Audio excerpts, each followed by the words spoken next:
Hindi pa kami nakarating sa kotse pero kanina pa nagsasalita si Macy sa kapatid niya kahit hindi naman siya pinapansin. Paano kung may mangyari sa'yo? Malalagot na naman ako, si Rosemary. Hindi ka talaga nag-iisip. Hinila niya si Richard at napahinto naman ito. Can you please shut up? Hihahatid ko na kayo. Babalikan ko pa si Claire. Napasinghap si Macy sa sinabi nito. Stop ruining my life. I can handle myself. Hindi na ako bata. Hindi na ako mahina kagaya noon. Tumalikod siya pagkatapos niyang sabihin yun. Nagkatinginan kami ni Macy. Baka sa mukha nito ang lungkot. Siguro dahil sa sinabi ng lalaking yun. Ang gulo talaga ng ugali niya. Paiba-iba. Minsan maayos naman kausap. Maayos naman siya magsalita sa ibang tao. Tapos kapag kami na, iba na naman ang ugali niya. Lakas ata ng tama nito. Tara na nga. Hinila ako ni Macy para habulin si Richard na ngayon ay malayo na sa amin. Si Richard ang nagmamaneho, nasa likod lang ako. Nakikinig sa mga sinasabi ni Macy na hanggang ngayon hindi pa rin tapos kakasermon sa kapatid niya.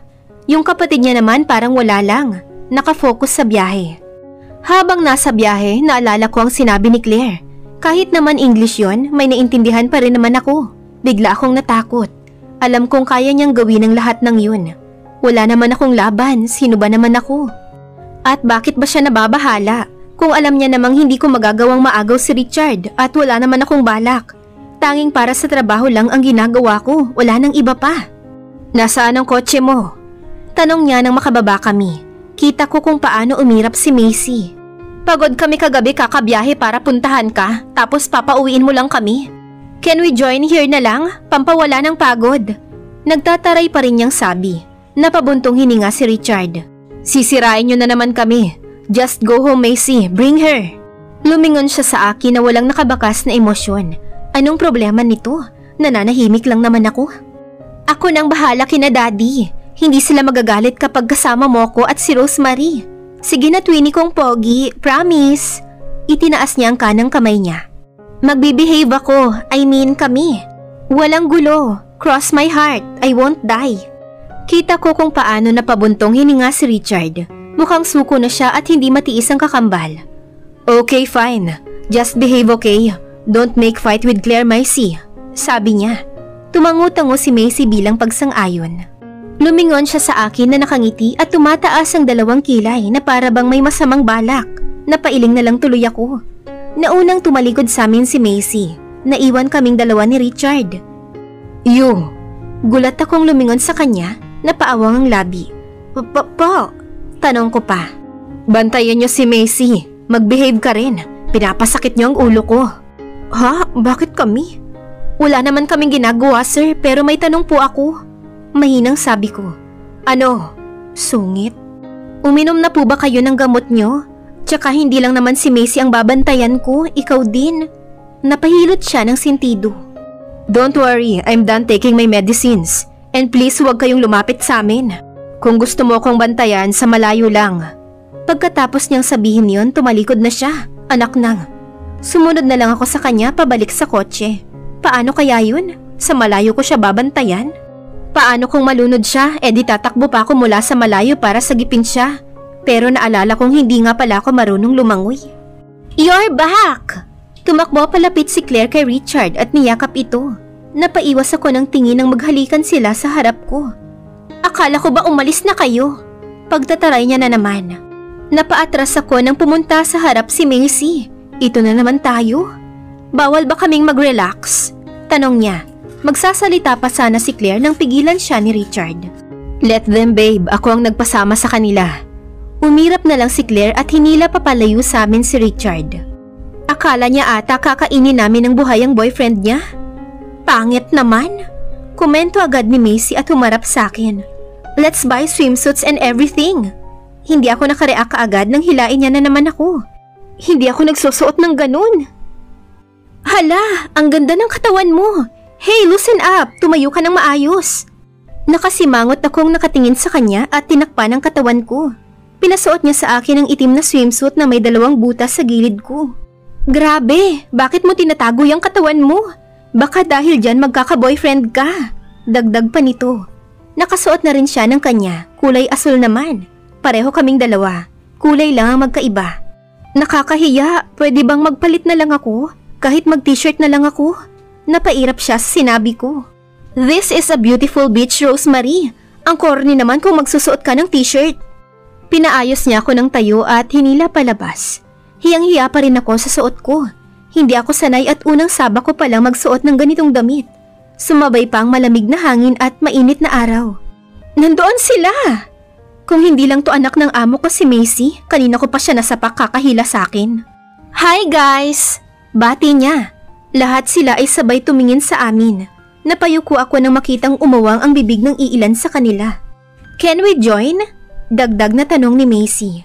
Agad naman lumapit ang ibang lalaki maliban kay Richard na hindi ko makita kung saan. Sure, hi, I'm Andre. Inilahad niya ang kamay sa akin. Akma ko sanang kakamayan nang may biglang humarang sa kamay ko. Kaden, ang tagal mo! React agad ni Macy sa kanya. Something came up lang. Anyway, she's not available, Andre. Nakangisi niyang sabi. Nakatingin ako sa maaliwalas na mukha niya. Bro, okay, I knew it. Chill. Anyway, yes, you can join with us. Pagsuko ni Andre at bumalik sa kasamahan niya. Ganon din ang ibang lumapit kanina. Wow, protective. Libre mo nga kami, Kaden. Sabi naman ni Macy. Why are you wearing that thing? Pagtataray niya sa amin. What do you want? Mascot costume susuotin namin sa beach. Are you crazy? Look. Tumingin si Kaden sa paligid. They are drooling your body. Magbihis nga kayo. Sinasama mo pa si Rosemary. Hinawakan niya ang kamay naming dalawa ni Macy at hinila. Teka lang, boss malupet. Can we enjoy without you worrying? Hanggang tingin lang naman sila. They can't touch us. And beside, bakit ba ganyan ka makareact? Umiwas ng tingin si Kaden at napabuntong hininga. Okay, fine. Nasaan ba si Richard? Hinahanap mo ko? Sabay kaming lumingon sa likod ni Kaden at doon namin nakita si Richard na seryoso ang mukha. Umigting ang kanyang panga nang tumingin siya sa akin. Kita ko kung paano siya lumunok at umiwas ng tingin bigla. Bro, nasaan si Claire? Tanong ni Kaden pero hindi siya pinansin ni Richard. Hi Twinnie, look at us! I mean, Rosemary is beautiful, right? Napaiwas ako ng tingin nang sabihin yun ni Macy. Gulat akong napatingin sa kanya nang lumapit siya sa akin at hinawakan ng kamay ko bago hinila papalayo. Sir, dinala niya ako pabalik sa kwarto namin ni Macy. Change, maotoridad niyang sabi.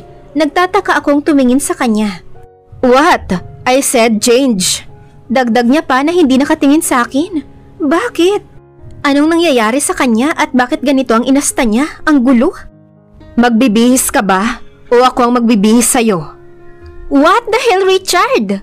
Sigaw ni Macy sa kakambal nang makalabas kami sa kwarto. Walang nangyari ha, ako ang nagbihis, hindi siya. Naiilang pa nga akong makita siya. What? Tipid na sagot ni Richard. Nanggagalaiti si Macy sa inis habang tinitingnan ang suot ko. I brought Rosemary here to enjoy, not to be your yaya. Bakit mo siya pinagpalit ng damit? Umatras na ako sa kanilang dalawa. You too, change yours. Gusto mo bang pagpiyastahan kayo ng mga tao rito? Napakunot ang noo ni Macy. Also me? Or sinasabi mo lang yan para pagtakpan ang nararamdaman mo? Umamin ka nga, may gusto ka ba kay Rosemary? Gulat akong tumingin kay Macy. Wala pa ring mababakas na emosyon sa mukha ni Richard. Stop saying nonsense. She's not my type. Marinig ka pa ni Claire at magalit na naman yun. Tinalikuran niya kami bigla. Bigla akong nangliit nang sabihin niyang hindi niya ako type. Alam ko naman talaga yun. Walang-wala ako sa ibang babae at lalo na kay Claire. Pero nang marinig ko mismo sa kanya, nasasaktan ako. Psh, ang corny. Napatingin ako kay Macy na naiinis pa rin. Hayaan mo na, hindi ko rin naman po gustong magsuot ng ganun. Nakangiti kong sabi. Inirapan niya ako at umiiling-iling. Kinagabihan, magkasabay kaming naghapunan kasama sila at ang mga kaibigan nito. Katabi ko si Macy at si Kaden. Nasa harap namin si Richard at Claire at iilang kasamahan pa. Ang ingay nila kung mag-usap. Wala akong maintindihan. Hey, Rosemary, right? Napatingin ako sa tumawag. Tumango ako. You know what? You look good. Do you have a boyfriend? Gulat ako sa tanong niya. Natahimik ang hapag at mukhang hinihintay ang sagot ko. Sasagot na sana ako nang magsalita si Claire. Hindi naman bagay sa mga muchacha ang magkaroon ng boyfriend, Jason. Claire, Natigilan ng lahat pati ang mga tumawa sa sinabi ni Claire nang magsalita si Richard. Napayuko ako. Tama naman ang sinabi niya. What? Tama naman ako ah. Hindi naman talaga bagay sa isang tulad niya. I mean, look at her. Natatawa siyang itinuro ako na para bang isa akong katawa-tawa. Narinig ko rin ang bungisngis ng ibang kasama. Gusto kong umalis sa kanila pero ayaw ko naman ipakita na naaapektuhan ako. I said, stop that! Gulat akong lumingon kay Richard nang sumigaw siya at hinila papalayo si Claire. Tanging singhap lang ang reaksyon namin. Don't mind her, hindi naman totoo ang sinabi niya. Ngumiti ako kay Kaden nang sabihin niya yun. Natapos ang hapunan na hindi na bumalik si Richard at Claire. Pumasok na rin kami ni Macy sa kwarto namin dahil bukas na raw ang balik namin sa Maynila. Anong gagawin mo rito? Pagtataray ni Macy kay Kaden ang binuksan niya ang pinto at bumungad sa amin ang mukhang nakangiti ni Kaden. Masyado pang maaga para matulog. Gusto niyo bang mamasyal? Tanong niya. Nagkatinginan kami ni Macy. I'm out. Napagod ako kanina. Maybe Rosemary will do. Tumingin sa akin si Kaden na nakataas baba ang kilay. Inaantay atang pumayag ako. Sure ka bang okay ka lang dito? Tanong ko kay Macy nakakatapos lang humikab. Yeah, go ahead. Enjoy your day here. Forget your job as a yaya of my twin weird brother. Sabi nito. Nagpaalam na ako at sumunod kay Kaden. You will like it here. Lalo na yung nakita ko rito kanina. Ang ganda ng tanawin. Pagdadaldal niya habang naglalakad kami. Bakit hindi po kayo nagpapasama sa mga kaibigan mo? Naisipan kong itanong. Mga tulog na sila eh. Saka ikaw ang gusto kong kasama. Ha? Tanong ko nang marinig ko ang huling sinabi niya. Wala. Tara, malapit na tayo. Bigla niya akong hinila patakbo. Wow! Namangha ako sa nakita ko. Ito pala ang sinasabi niyang maganda ang tanawin. May mga nagliliparang alitap-tap sa isang puno. Kay gandang pagmasdan. You like it? Nakangiti akong lumingon kay Kaden at tumango. This is my favorite when I need to think something. Dagdag nito. Bigla akong na-curious sa sinabi niya. Ibig po bang sabihin may problema kang iniisip? At sa ganitong tanawin mo gustong pumunta? Tanong ko. Yeah, and please Rosemary, tanggalin mo na ang po. Hindi mo naman ako amo. Ituring mo na rin akong kaibigan. Nahiya akong tumango. Siguro ikukwento ko na rin sa'yo ang matagal ko nang gustong ilabas. Wala kasi akong mapagsabihan. Nalungkot ako sa sinabi niya. Kung iisipin, maswerte ako dahil isa ako sa pagkakatiwalaan niya. Makikinig po ang ibig kong sabihin, makikinig ako kung ano man yan. Ginulo niya ang buhok ko na para bang kababata niyang kapatid. I love her so much but something came up. Akala ko kaya niya akong mahalin, pero hindi ko alam na mas mahal pala niya ang kaibigan ko. Hindi niya sinabi sa akin na ayaw niya na. Ginawa ko ang gusto niya, ang itago ang relasyon namin sa mga tao. Pero dumating ang araw na siya na mismo ang bumitaw at sabi niya sa akin may gusto siyang iba. At dahil mahal ko siya, tinanggap ko. Hinayaan ko siyang gawin ang gusto niya. Huminto siya saglit. Gusto kong itanong kung sino ang maswerteng babaeng yun. Hinayaan ko siyang makuha ng kaibigan ko sa pamamagitan ng pagtulong ko. Ang sakit. Wala akong masabi. Walang lumalabas na salita sa bibig ko. Nararamdaman ko ang sakit sa pagkukwento niya. But anyway, wala na yun. Pasensya na, nagiging sad boy tuloy ako. Baliw, hindi. Wala lang akong masabi. Hindi ko pa naranasan ng ganyan. Pero ramdam kong nasasaktan ka. Mahal mo pa ba? Seryoso kong tanong. Nagkibit balikat siya. Mahal pa ba kapag may nagugustuhan akong iba? Hindi ako makagalaw nang bigla niya akong lingunin. Napalunok ako ng 2 beses nang ilapit niya sa akin ang mukha niya. Siguro, hindi ko alam. Hindi ko siguradong sabi. Nahihirapan akong gumalaw dahil sa sobrang lapit niya.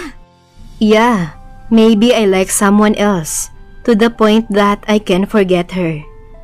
Napahiwalay kaming dalawa nang biglang may bumatong bato. Who the hell? Sigaw ni Kaden nang siya ang tamaan ng bato. Napangiwi ako nang mapagtanto na ang sakit nun. Ayos ka lang? Tanong ko. Hinimas-himas niya ang ulo niya. Shit, I think it has blood. Agad kong tiningnan ang ulo niya. Halos mapatakip ako sa aking bibig nang mahawakan ko ang basa. Dugo nga. Gamutin natin yan, tara na. Aya ko sa kanya. Hindi pa kami nakakaalis sa lugar nang may biglang magsalita. What are you doing here? Sabay kaming lumingon ni Kaden sa lalaking seryosong nakatingin sa amin. Tumayo ng matuwid si Kaden at pinantayan siya nito. Taka ko silang tiningnan nang nagsusukatan sila ng tingin. Sir? Hindi ko alam kung anong sasabihin ko. Baka pagalitan niya ako dahil nakita niya kung kasama ang kaibigan niya, na kahit trabaho naman talaga ang dapat kong inaatupag. I should be the one who's asking that. Matigas na sabi ni Kaden. What are you doing here? Where's Claire? Dagdag niya. She's asleep. Naglalakad lang ako and I saw both of you dating in a cheap place. Hindi kami sumagot ni Kaden sa sinabi niya. Akma akong hihilain ni Kaden nang may kamay naman na humila sa akin pabalik. Laking gulat ko nang maramdaman ang kamay ni Richard sa balat ko. What's this, Richard? Inis na sabi ni Kaden. Hindi ko alam ang nangyayari. You're holding what's mine. Tanging pagkunot ng noo ang nakita ko kay Kaden at wala pa rin akong maintindihan. Pardon, my friend, sabi ni Kaden. You're holding what's mine. Pakibitawan ang katulong ko. Gustong-gusto kong batukan si Richard habang hawak ang kamay ko at hinihila. Para akong kambing sa ginawa niya. What are you thinking? Bakit mo kasama ang kaibigan ko sa madilim na lugar? Baka sa boses niyang inis. Ano bang problema? Wala naman kaming ginagawang masama ni Kaden. Nagpasama lang po siya. Wala naman po kaming ginagawang masama. Sagot ko. Pilit kong binawi ang kamay ko mula sa pagkakahawak niya. Pero pilit niya rin itong pinigilan. Matulog ka na. Maaga tayong uuwi bukas. Tinalikuran niya agad ako pagkarating namin sa tapat ng kwarto ni Macy. Halos mapaawang ang labi ko sa ginawa niya. Naguguluhan na nalilito sa inaasta ng alaga ko. Ano bang nangyayari? Kinabukasan, maaga nga kaming nagising lahat. Naunang ibang kasama nilang umalis habang kaming 5 ay narito pa rin. Isasabay ko na si Rosemary, sabi ni Kaden. Napalingon kami sa kanya na nakangiti na pala sa akin. Sinong kasabay ni Macy? Seryosong tanong ni Richard. Nasa kanya na ngayon ang atensyon ko. Ay Twinnie, may dadaanan pa kasi ako. Kaya si Kaden muna ang kasabay ni Rosemary. Sige ha, mauuna na ako. Ingat kayo. Umalis siya agad sa harap namin at dumiretso sa kotse niya. Napaawang naman ang labi ko sa nangyari. Bakit biglaan? So paano ba tol? Ihahatid ko na lang si Rosemary sa inyo. Tara na. No. Biglang sabi ni Richard. What? Anong no, Richard? Inis na tanong ni Claire. Ayaw mo siyang ipasabay kay Kaden? Dagdag niya pa. Bakit ba sa tuwing kasama ko silang tatlo ay ganito ang nangyayari? May parte na tuloy sa sarili ko na gustong lumayo sa kanila. Pakiramdam ko laging nanganganib ang buhay ko kapag kasama sila. She will be with us along the way. Hindi ko malaman kung ano ba talaga ang gustong ipahiwatig ni Richard. What? But why, babe? I mean, Kaden can handle her. Hayaan na natin sila. Let's go! Wika ni Claire at pilit hinila si Richard. Gulat akong napatingin sa ginawa niyang paghawi sa kamay ni Claire. What the? Kung gusto mo, ikaw ang sumabay kay Kaden. Go ahead, Claire. Basta isasabay ko si Rosemary sa akin. Hindi ako nakaimik nang hawakan niya ang kamay ko at hinila papalayo. Richard! Rinig kong sigaw ni Claire. Hindi ko na alam ang nangyayari. Pinaupo niya lang ako sa loob ng kotse at siya na rin ang nag-ayos ng seatbelt kong tawagin. Pagkatapos nun, pumunta na rin siya sa driver's seat. Gulat at naguguluhan pa rin ako sa nangyayari. Gusto kong lumingon para tignan si Claire at Kaden pero hindi makagalaw ang katawan ko. Para bang napako na ito kung saan ako ngayon. Tahimik ang biyahe naming dalawa. Walang ni isa ang nagsalita.